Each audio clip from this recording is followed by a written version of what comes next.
बगुला भगत और केकरे की कहानी। यह कहानी है एक जंगल की, जहाँ एक आलसी बगुला रहा करता था। वह इतना आलसी था कि कोई काम करना तो दूर, उससे अपने लिए खाना ढूंढने में भी आलस आता था।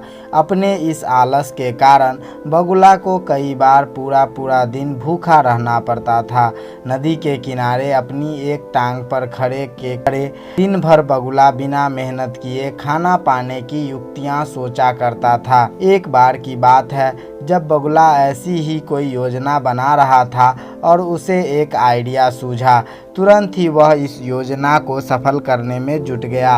वह नदी के किनारे एक कोने में जाकर खड़ा हो गया और मोटे मोटे आंसू टपकाने लगा। उसे इस प्रकार रोता देख केकरा उसके पास आया और उससे पूछा, अरे बगुला भैया, क्या बात है, रो क्यों रहे हो?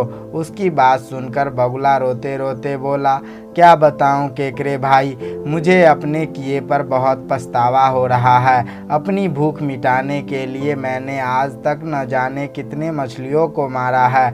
मैं कितना स्वार्थी था, लेकिन आज मुझे इस बात का एहसास हो गया है और मैंने यह वचन लिया है कि मैं अब किसी मछली का शिकार नहीं करूँगा। बगुले की बात सुनकर केकरे ने कहा, अरे ऐसा करने से तो तुम भूखे मर जाओगे। इस पर बगुले ने जवाब दिया, किसी और की जान लेकर अपना पेट भरने से भूखे पेट मर जाना ही अच्छा है। भाई, वैसे भी मुझे कल त्रिकालीन बाबा मिले थे और उन्होंने मुझसे कहा कि कुछ ही समय में 12 साल के लिए सूखा पड़ने वाला है, जिस कारण सब मर जाएंगे। केकरे ने जाकर यह बात तालाब के सभी जीवों को बता दी। अच्छा, तालाब में रहने वाले कछुए ने चौंक कर पूछा, तो फिर क्या हल है इसका?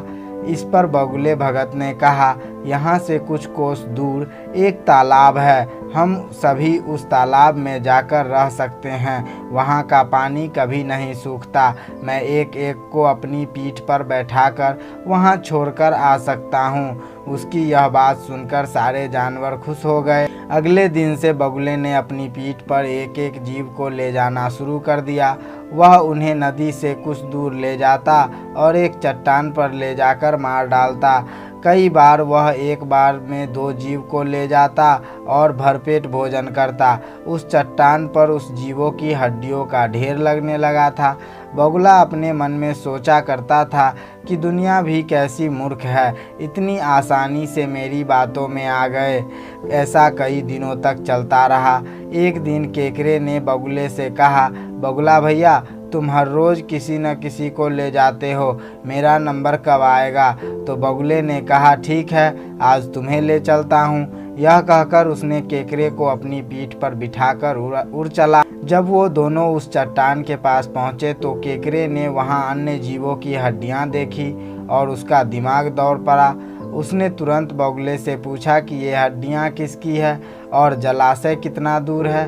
उसकी बात सुनकर बगुला ज़ोर ज़ोर से हंसने लगा और बोला, कोई जलाशय नहीं है और ये सारी तुम्हारे साथियों की हड्डियां हैं, जिन्हें मैं खा गया। इन सभी हड्डियों में अब तुम्हारी हड्डियां भी शामिल होने वाली है। उसकी यह बात सुनते ही केकरे ने बगुले की गर्दन अपने पंजे से पकड़ ली। कुछ ही देर में बगुले की प्राण निकल गए। इसके बाद केकरा लौटकर नदी के पास आया और अपनी बाकी साथियों को सारी बात बताई। उन सभी ने केकरे को धन्यवाद दिया और उसकी जय जयकार की। कहानी से सीख। इस कहानी से हमें यह सीख मिलती है कि हमें आंख बंद करके किसी पर विश्वास नहीं करना चाहिए। मुसीबत के समय भी संयम और बुद्धिमानी से काम करना चाहिए। तो कैसी लगी ये स्टोरी, कमेंट में ज़रूर बताइएगा।